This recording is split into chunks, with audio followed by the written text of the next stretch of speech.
మహారాష్ట్రలో పార్లమెంట్లో పూర్తిగా ఇండియా కూటమికి సంపూర్ణమైన మెజారిటీ వస్తే సరిగ్గా 5 నెలల తర్వాత శాసనసభ ఎన్నికలు జరిగితే మనం పూర్తిగా ఓడిపోవడం జరిగింది.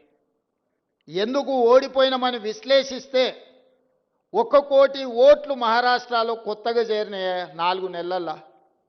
నేను అడుగుతున్నా, 4 నెలల్లో ఏ రాష్ట్రంలోనే ఏ దేశంలో అయినా 1 కోటి మంది పుట్టగలరా? ఒకవేళ పుట్టిన వాళ్ళకు ఓటు హక్కు వస్తుందా?